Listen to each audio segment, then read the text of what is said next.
All right, good evening, everyone. Thank you so much for joining us. I am Dr. Carrie Brado. I'm the Director of Women and Gender Studies at Hope College, also an Associate Professor in the Psychology Department. And Women and Gender Studies is so excited to be partnering with GROW to bring you an amazing presenter this evening. So we have Dr. Kimberly Johnson, who will be with us sharing her talk on Womanism, Black Lives Matter, and American nationalism. In a moment, Dr. Sarah Cornfield is going to kind of formally introduce her. Dr. Johnson will then talk for about kind of 55 minutes, an hour or so, and then we're going to open it up for questions to the speakers. So please, if you have questions as you are listening, jot them down, and afterwards will be an opportunity to be able to kind of ask those questions and get some interaction with our speakers. So with no further ado, oh, and I will mention one more further ado, that we will be recording the talk tonight. And so that will be recorded just so everyone is aware in terms of questions and all of that. So now with no further ado, Dr. Sarah Cornfield will do Dr. Johnson's introduction. Thanks, Carrie. It's lovely to be with you all this evening. I'm so excited. So Dr. Kimberly Johnson is a colleague in the communication field, which is my home base, as well as in women and gender studies. So I'm so excited to introduce her to you all. Dr. Kimberly Johnson is an associate professor in communication studies and an affiliate faculty member of the Women's Studies program at Tennessee State University. She holds her PhD in communication from the University of Memphis with a graduate certificate in women's and gender studies. She also holds an MDiv from McCormick Theological Seminary and is an ordained minister in the Christian Church, Disciples of Christ, and serves as an associate minister at the New Covenant Christian Church in Nashville, Tennessee. And she has been recently appointed as an academic research fellow for the Benjamin L. Hooks Institute for Social Change at the University of Memphis, which is a pretty big deal. Dr. Johnson is the author of the Womanist Preacher, which is a groundbreaking rhetorical analysis of 5 womanist sermons. And I'm going to put that link in the chat so you guys can access her book. Now, if the word womanist is new to you, you are in the right place. Dr. Johnson is an expert. And in addition to the Womanist Preacher, Dr. Johnson has an upcoming edited volume titled Preaching During a Pandemic, the Rhetoric of the Black Preaching Tradition. Dr. Johnson is a nationally recognized leader in communication. She serves as part of the Legislative Assembly and the nominating committee for the National Communication Association, which recently did a really snazzy article on Dr. Johnson's work, and I will link that in the chat as well. We are delighted for Dr. Johnson's leadership and research and excited to hear from her this evening on womanism, Black Lives Matter, and American nationalism. Over to you. Good evening, and thank you, Dr. Sarah Cornfield, for that wonderful introduction. I am honored and humbled to be able to speak at Hope College tonight and to be able to share my research with the Women and Gender Studies program. And Dr. Carrie Brado, thank you so much for this awesome invitation. Tonight's lecture is called Womanism, Black Lives Matter, and American Nationalism. This lecture is largely based on a book chapter that I wrote, A Womanist Response to Black Lives Matter and American Nationalism in Womanist Ethical Rhetoric, A Call for Liberation and Social Justice in Turbulent Times, edited by Annette Matlock and Charisse Glenn, published through Lexington Books, and it came out this year in January. This chapter uses a womanist lens to critique the Black Lives Matter movement, along with its engagement in anti-respectability politics. It examines how various womanists are fighting for the liberation and social justice of police brutality victims through the Black Lives Matter movement. It reveals some of the womanist ideologies that are innate to the Black Lives Matter movement and details the womanist support for the movement. In addition, this project investigates how womanists are confronting American nationalism. I specifically analyzed Traci Blackmon's speech, If These Walls Could Talk, delivered on January 21st, 2019 at the St. Louis History Museum. When it comes to Black Lives Matter, most of us are familiar with the names Trayvon Martin, Eric Garner, Michael Brown, Laquan McDonald, Tamir Rice, Freddie Gray, and Sandra Bland. We know that these individuals were unarmed Blacks killed by police or in police custody between 2012 and 2015. But do we know about Akai Gurley, who was fatally shot while walking down the stairs by a ricocheting bullet that was fired by a police officer in a stairwell? Have you heard of Jonathan Farrell, who had gotten into a car accident? So he walked to a nearby house and knocked on the door. The homeowner was scared, so he called the police. And when the police came, they shot him 10 times. He was killed while asking for help. Or what about Michelle Couzeau, Tanisha Anderson, and Natasha McKenna? All three of these women suffered from mental illness, and all three died in police custody. Kelly Brown Douglas argued in Stand Your Ground, Black Bodies and the Justice of God that Black victims of fatal violence are presumed guilty of bringing their deaths upon themselves. This presumed guilt of dead Black bodies has left the Black community asking, when will the state stop sanctioning anti-Black violence? When will Black life be seen as valuable? When will the families of modern day lynchings ever get justice for the loss of their loved one? Ursula Orr, in her book, Lynching, Violence, Rhetoric, and American Identity, argues there is no justice for people already presumed to be disposable. As we take a second look at this slide, I need you to understand that I wanted to get the statistics on how many unarmed Blacks have been killed by a fatal police force of an officer. So I consulted the Washington Post police shootings database, which is what I normally do when I'm looking for statistics such as these. But I quickly realized that their database only goes back to 2015. In my attempt to create a 2014 list of unarmed Blacks killed by police, I included names that came both prior to and post 2014. But I also wanted to make the point that there are plenty of individuals who fit this bill. We just might not be familiar with their names. Plus, I sought to include the names of some who died in police custody because the Washington Post does not account for this information. What I have before you is my working list. When I looked at the Washington Post police shootings database for the 2015 statistics, I found that the total number of Blacks killed by police force was 258. The total number of unarmed Blacks killed by police force, 38. In 2016, the total number of Blacks killed by police force, 235. The number of unarmed Blacks killed by police force, 19. In 2017, the total number of Blacks killed by police force, 224. The number of unarmed Blacks killed by police force, 22. In 2018, the total number of Blacks killed by police force, 229.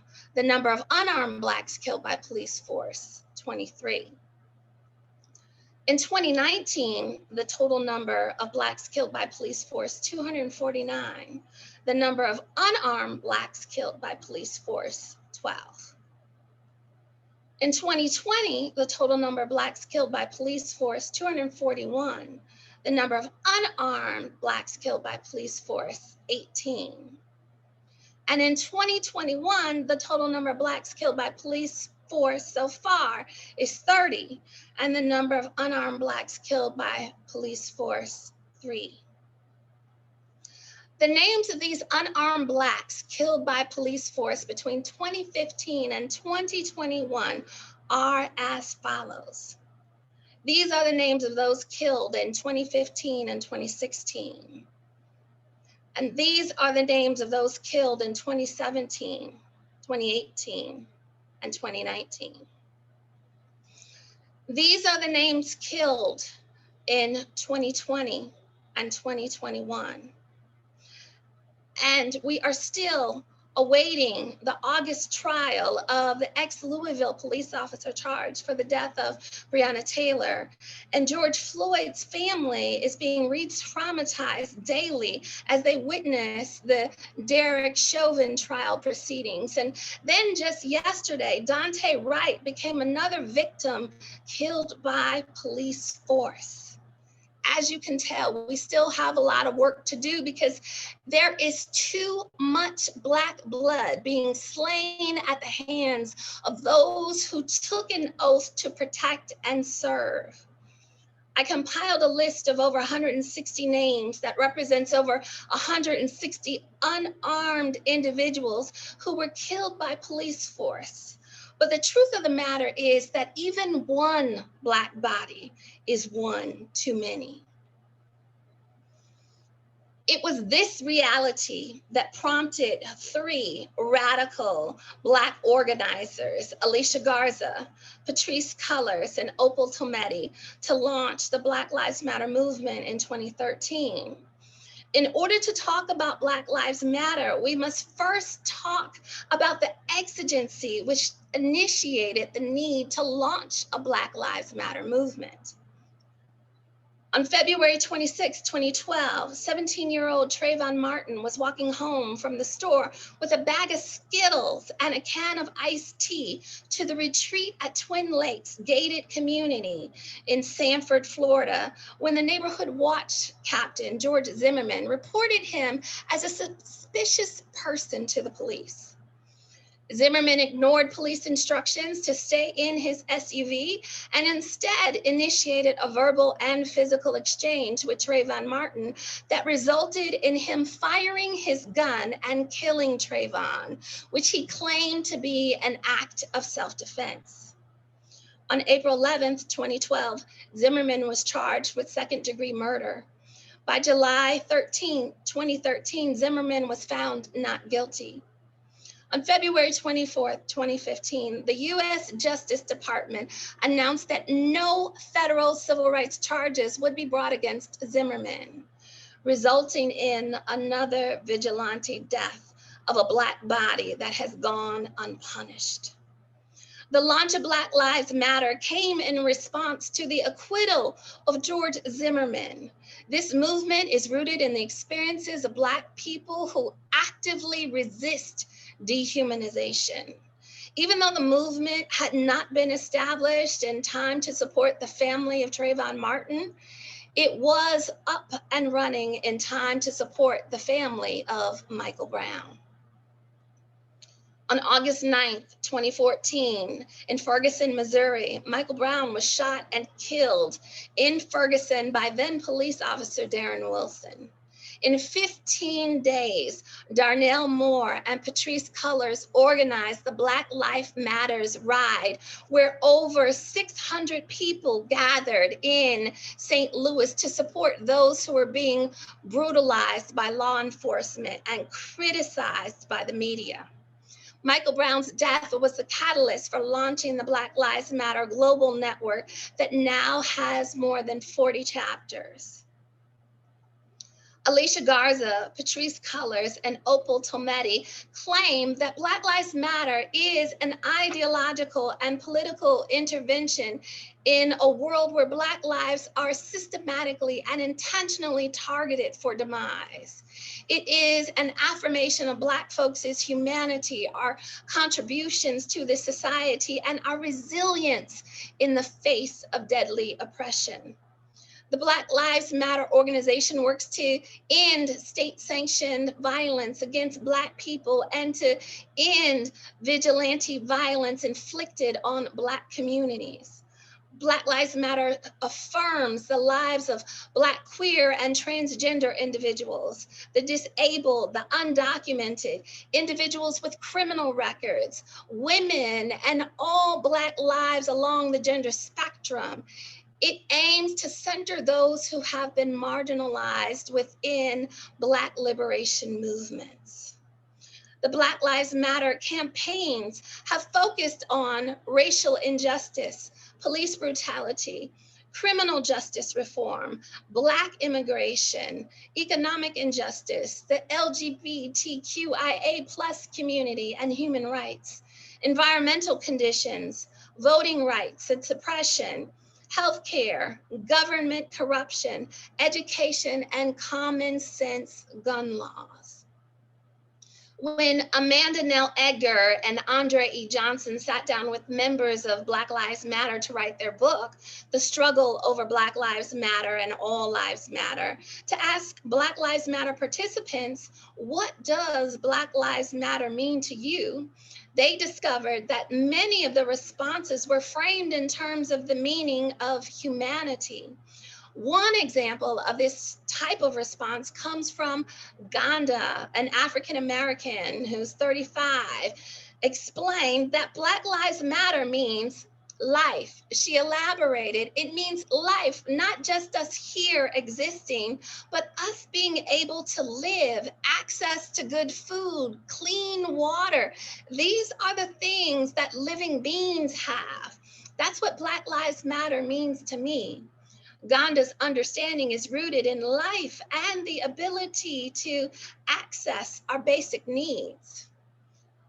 Another participant, Angela, who is also African-American and she's 37, she located the meaning of Black Lives Matter within the context of her surroundings and her own agency by arguing, when I say or when I hear Black Lives Matter, it means I matter.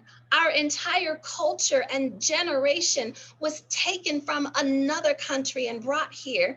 And to this day, we still do not get the same treatment. Dogs get treated better. Angela's understanding provides affirmation to the fact that I matter or she matters, her truth matters, and her experiences matter, and she deserves to have access to basic human needs. While the Black Lives Matter organization continues to fight for justice, it still faces backlash. The Black Lives Matter movement has received the same type of criticism that was said about the Student Nonviolent Coordinating Committee, SNCC. SNCC was criticized for operating autonomously and not having one specific leader. Similarly, the Black Lives Matter organizational pattern is more of a group-centered organization rather than a leader-centered group pattern. However, the main critique of Black Lives Matter is that the church did not start it. It is not a Black church initiative because it didn't start in the church. It started in the streets. The methodological approaches of Black Lives Matter have even been called into question for rejecting proven methods of the civil rights movement. Black Lives Matter has been criticized for lacking a nonviolent approach and for engaging in anti-respectability politics. On August 24th, 2015, Barbara Reynolds wrote a derisive critique on the Black Lives Matter movement that was published in the Washington Post. Reynolds argued that she was trained in the tradition of Martin Luther King Jr. as a nonviolent activist who won hearts by conveying respectability and changed laws by delivering a message of love and unity. Black Lives Matter seems intent on rejecting our proven methods. This movement is ignoring what our history has taught. She claimed, at protests today, it is difficult to distinguish legitimate activists from the mob actors who burn and loot. The demonstrations are peppered with hate speech, profanity, and guys with sagging pants that show their underwear. Reynolds criticized Black Lives Matter for its questionable strategy. She suggested the loving nonviolent approach is what wins allies and mollifies enemies. However, what we have seen come out of Black Lives Matter is rage and anger. The questionable strategy that Reynolds was alluding to is Black Lives Matter anti-respectability politics. The Black Lives Matter movement does not subscribe to respectability politics. Evelyn Brooks Higginbotham developed the term politics of respectability, which assumed a fluid and shifting position along a continuum of African-American resistance.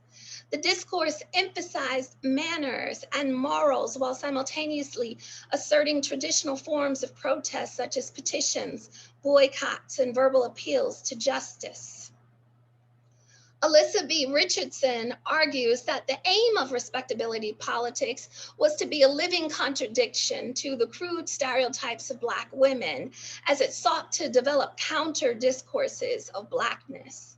Higginbotham explains that adherence to temperance, cleanliness of person and property, thrift, polite manners, and sexual purity serve to refute the logic behind their social subordination.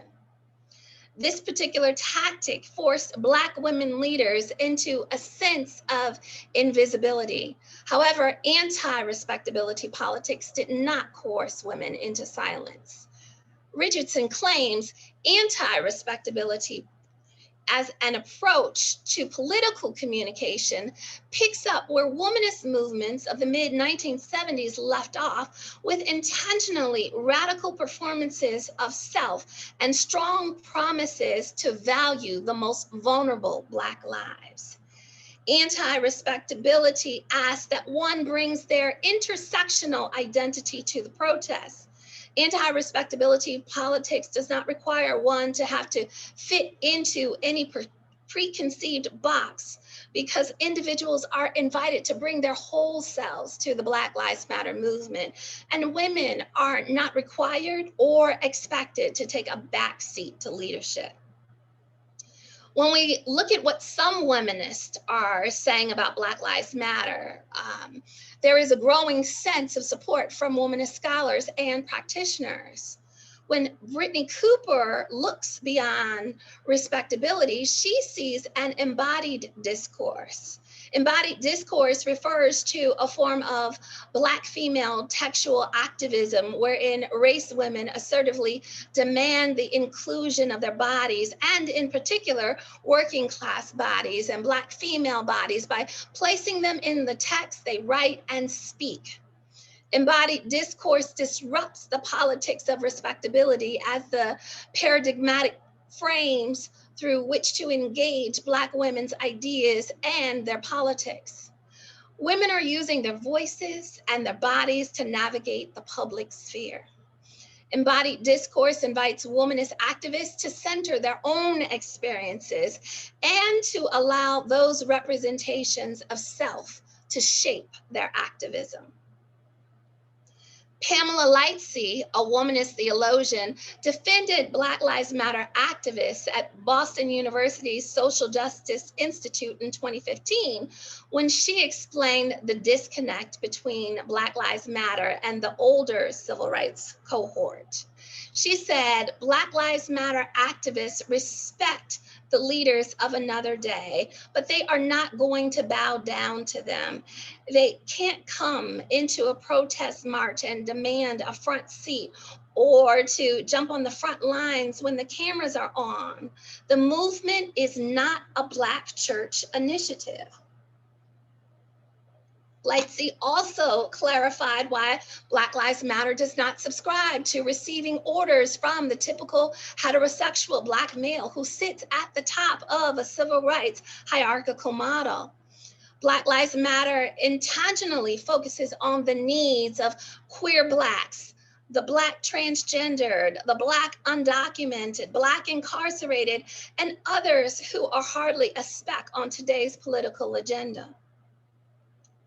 Rosalind Satchel, an organizer of Black Lives Matter Los Angeles, says some Black Lives Matter Los Angeles members will unapologetically tell anyone that they committed their lives to the Black liberation struggle, adopting a womanist Black nationalist framework with a queer and trans lens.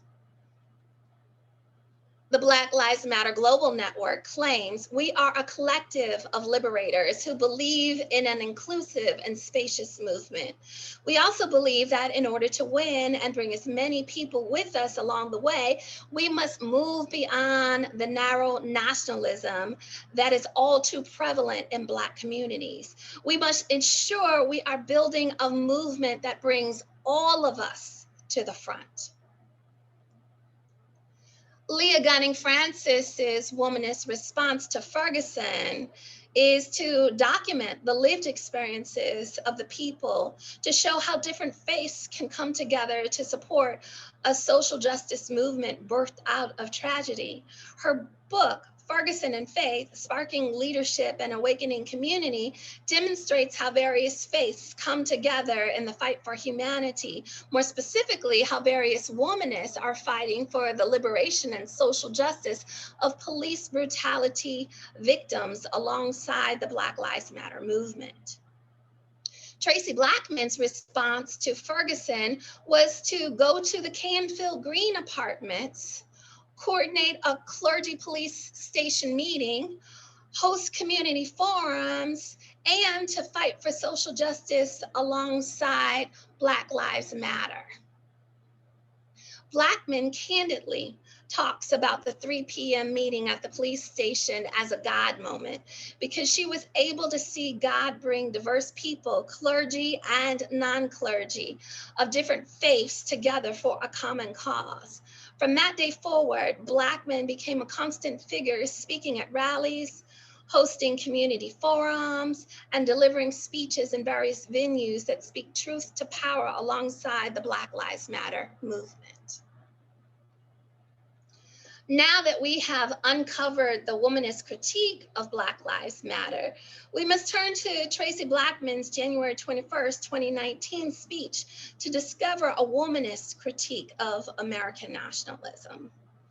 Blackmon serves as the Executive Minister of Justice and Witness of the United Church of Christ denomination, and she is the former pastor of Christ the King Church in Florissant, Missouri. In her speech, If These Walls Could Talk, delivered in honor of the Martin Luther King Jr. holiday at the St.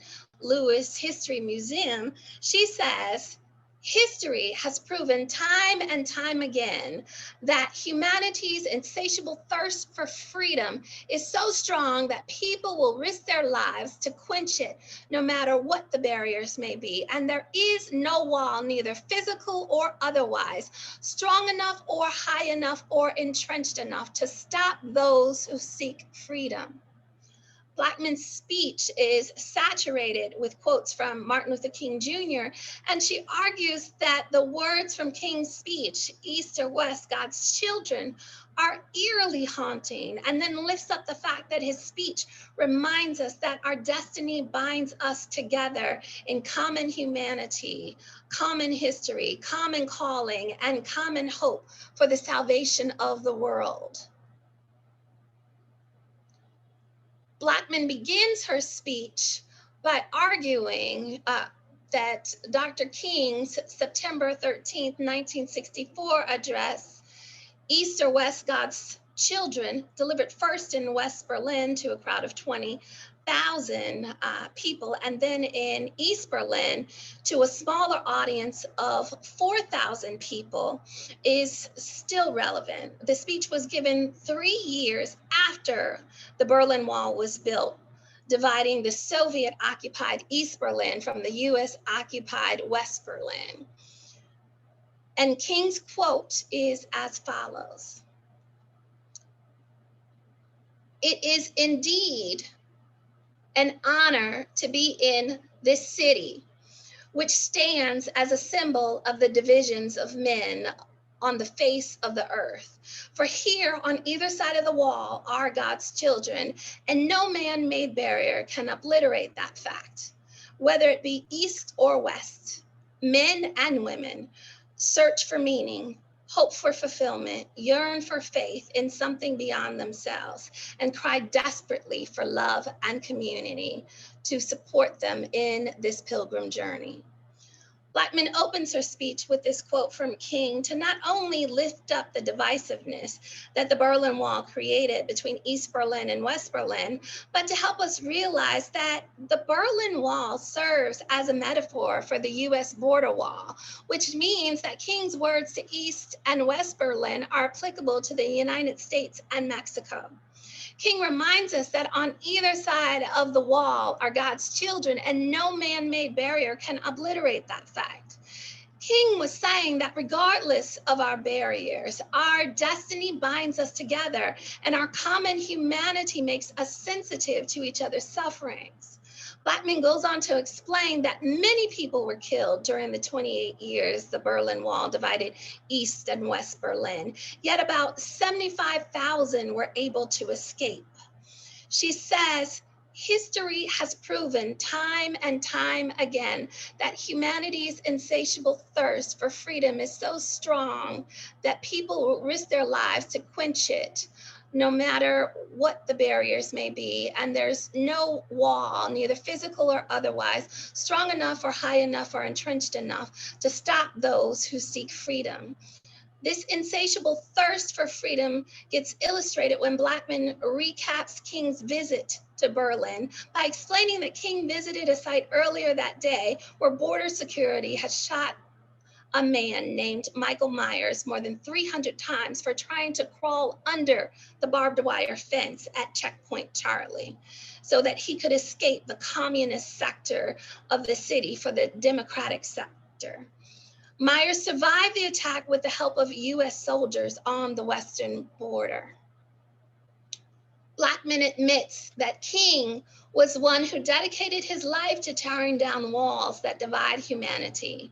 And on the 20th day of a partial government shutdown over funding for a border wall that holds hostage the economic safety and stability of over 800,000 furloughed federal workers who have not received a paycheck in almost 3 weeks.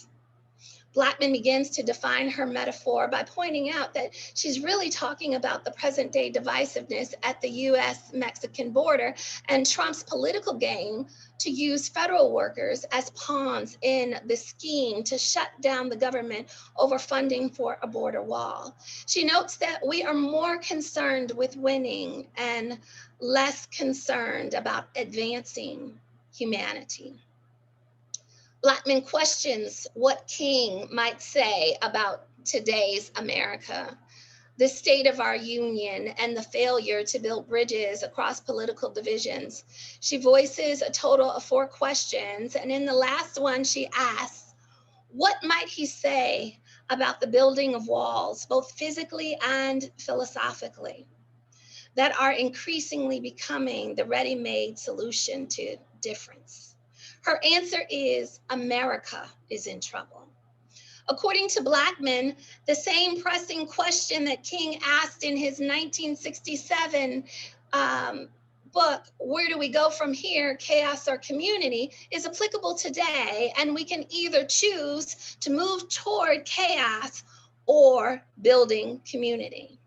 Blackmon challenges her audience to emulate King's courage and conscience in the face of empire.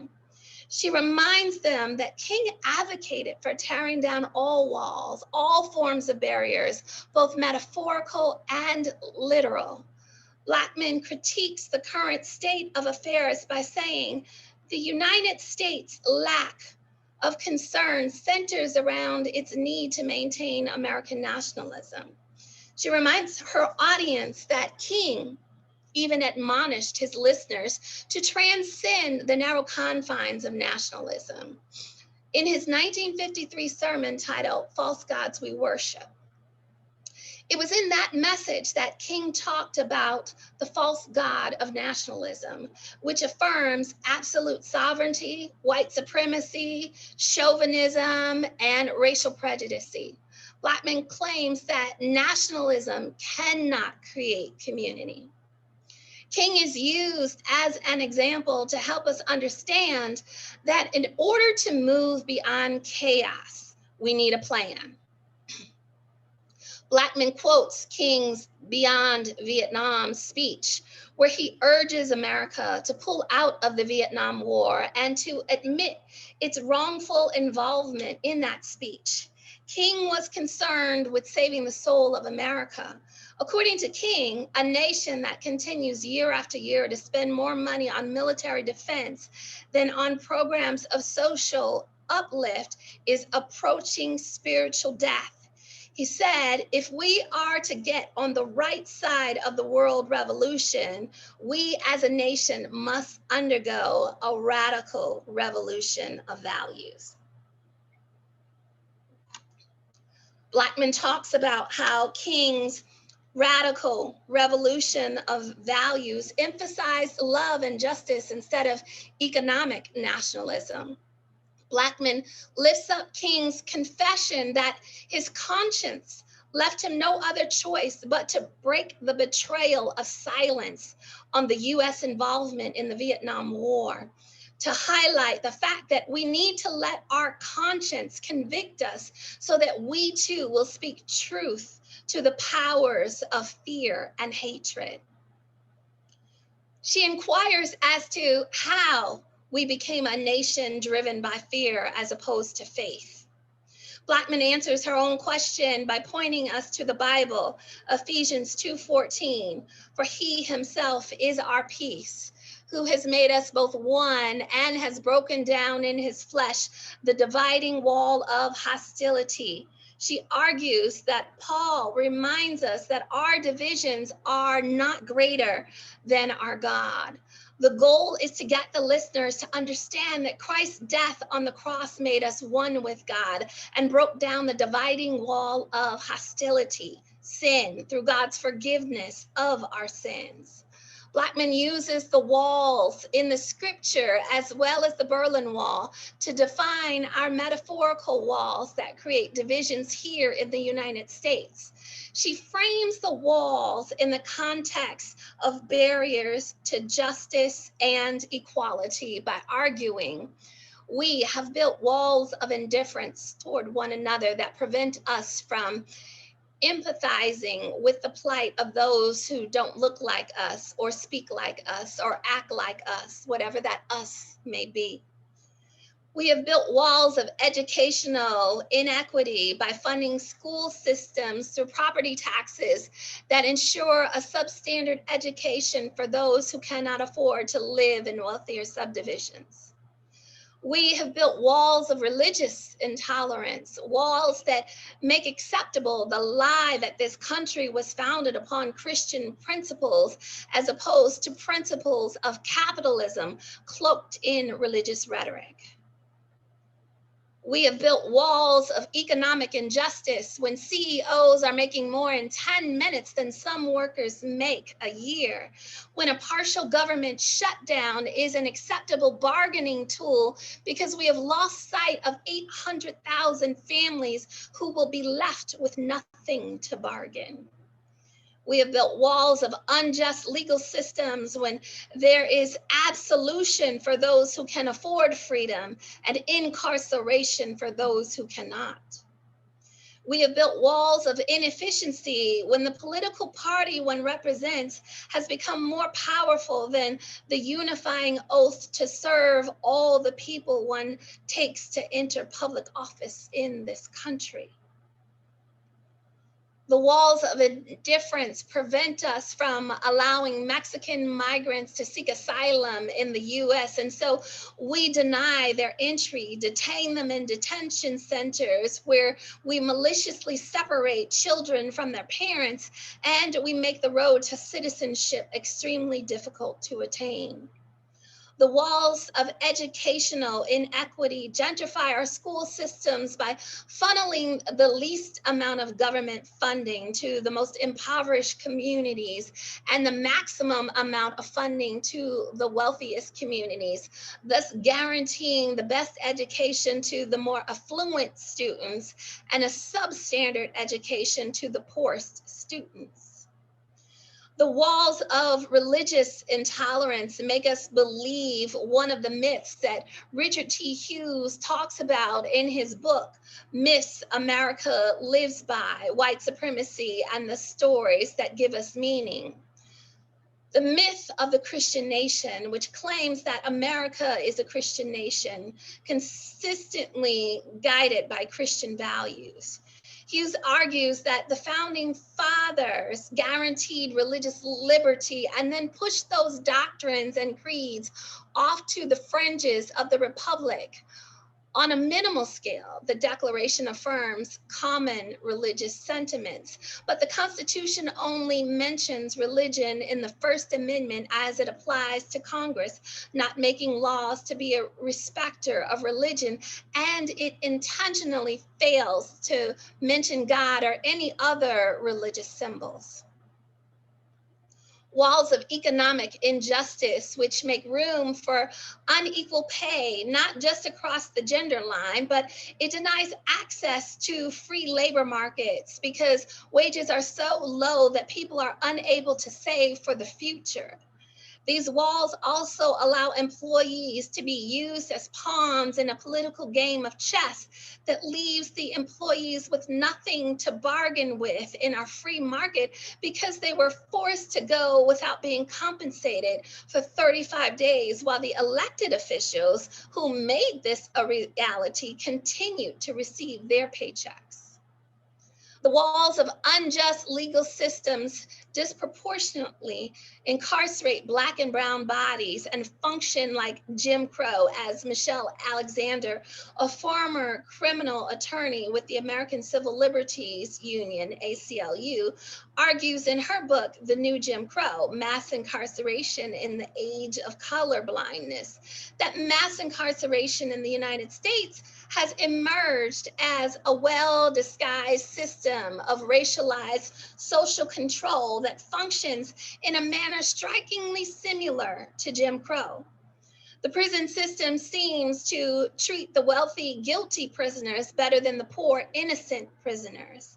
Alexander explains the parallels between the systems of social control by saying, once they, prisoners, are released, they are often denied the right to vote, excluded from juries, and relegated to a racially segregated and subordinated existence.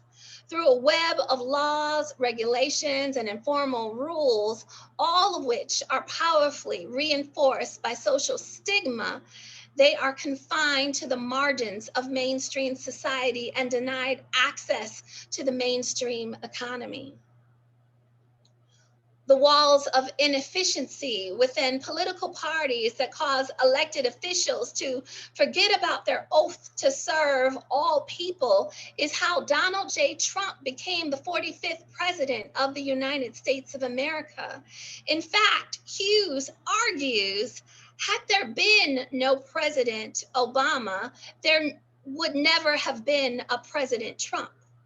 When candidate Trump promised he would make America great again, which served as not only his campaign slogan, but his main campaign agenda, most Blacks automatically knew what that meant. He would take back the country by reclaiming and openly welcoming the reign of white supremacy. Trump did not need political experience to get to the White House as long as he could deliver on his campaign promise of white dominance and control. Blackmon reminds us that on both sides of these walls that act as barriers to justice and equality are children of God.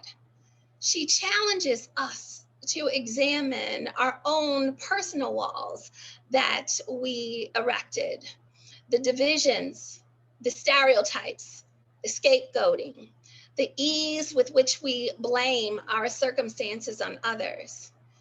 We have to self-examine the barriers we build and tear those walls down to fully participate in fighting against our common challenges: war and poverty, injustice, and inequality. Next, she reveals her plan by instructing us to build bridges instead of walls, because healing comes when we dare to be vulnerable enough to be healed. For Black men, it is not enough simply to halt the erection of new walls or to tear down walls. She urges us to build bridges. Bridges of access to resources to fix our failing school systems. Bridges of access to excellent and affordable health care so that we all can live well lives. Bridges to citizenship that honor the contributions of all of humanity in making this country great. bridges to living wages for honorable work so that the economic stability of our entire region can be actualized. Bridges to responsible criminal justice reform that reduces recidivism and promotes rehabilitation. Blackmon's plan is geared toward the wholeness and well-being of all humanity. She fights for the substandard school systems, the poor and middle class who are unable to afford the skyrocketing healthcare and medication costs, those who unlawfully sit in jail because they did not have enough money to afford to pay for their freedom, the migrants seeking asylum who need a clear road to citizenship, and adequate rehabilitation for criminals that will cut down on the chances of them becoming repeat offenders. Blackmon says we cannot allow fear to drive us to abandon a solidified front that demands equity for all of God's creation. In times of great fear and trepidation, we must resist the urge of self-preservation and boldly declare justice can never be about just us. In her closing remarks, Blackmon quotes for the last time King's Beyond Vietnam speech because she believes his words are still true today. This, I believe, to be the privilege and the burden of all of us who deem ourselves bound by allegiances and loyalties which are broader and deeper than nationalism, and which go beyond our nation's self-defined goals and positions. We are called to speak for the weak, for the voiceless, for the victims of our nation, and for those it calls enemy. For no document from human hands can make these humans any less our kindred. Blackmon uses the prophetic words of King on Martin Luther King Jr. Day to remind us of a significant womanist value, that we are called to fight for the survival and wholeness of all people. We must advocate for those who are unable to advocate for themselves, those who have been silenced, and those who have been marginalized. At the end of her speech, we finally discover what the walls would say if they could talk. If these walls could talk, Blackmon proclaims, I believe they would say, history proves this true. No wall built to divide us will ever stand the test of time. From Jericho to Berlin to our southern borders, the walls must come down because on both sides of every wall, God's children are present. Now let's look at some of Blackmon's rhetorical strategies. Blackmon clearly uses King as her rhetorical artifact. She uses the East or West, God's Children's Sermon, the book, Where Do We Go From Here? Chaos or Community, False Gods We Worship sermon, and the Beyond Vietnam speech. Her use of King helps us understand where we've gone wrong as a nation, that we need a radical revolution of values, of love and justice, and that the only way we can move beyond chaos is by having a plan. She uses the Berlin Wall as a metaphor for the US border wall, and she employs a rhetorical Jeremiah and an American Jeremiah. She serves as a prophet who is calling us back to our original beliefs and values, but she does this in a two-folded manner. She uses scripture like most preachers do and calls us back to the inscribed beliefs and values in the sacred text of Ephesians 2:14. For he himself is our peace, who has made us both one and has broken down in his flesh the dividing wall of hostility. Here, Paul reminds us that our divisions are not greater than our God. And she calls us back to being a nation driven by faith as opposed to fear. And she prophesies that we are one, that God has made us one, and we see this in the manifestation of Jesus Christ. 2, she invokes King. So she's calling us back to all of the values that we learned from King. That's how his sermons, his speech, and his book become the text from which she preached. She reminds us that we have veered away from Martin Luther King's radical revolution of values that emphasized love and justice, along with his urging of us to transcend the narrow confines of nationalism. She prophesies about a nation whose moral consciousness is guided by love and justice, a nation who removes barriers and builds bridges, and that no wall built to divide us will ever stand the test of time. She poses rhetorical questions. What might King think of the state of our union today? What shall be the response of our conscience to speak unflinching truth to internal fears and hatred that threatens to undermine our society? How did we get here, and what will become of our children? How did we become a nation driven by fear as opposed to one accompanied by faith? She intentionally uses scripture, the Ephesians 2:14 text, to remind us that we are one in Christ and that he broke down the dividing wall of hostility.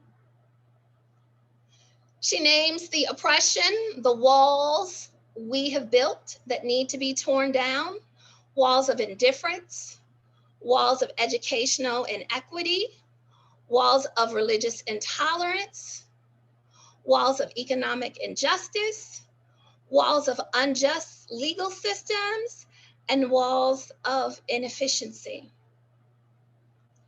And she encourages us to tear down walls and build bridges, bridges of access to resources to fix our failing school systems, bridges of access to excellent and affordable healthcare, bridges to citizenship that honor the contributions of all of humanity, bridges to living wages for honorable work, and bridges to responsible criminal justice reform that reduces recidivism and promotes rehabilitation. And she uses history, one, to prove to us that walls do not remain forever, and two, to explain why they must come down. She says, no wall built to divide us will ever stand the test of time. From Jericho to Berlin to our southern borders, the walls must come down because on both sides of every wall, God's children are present. Thank you.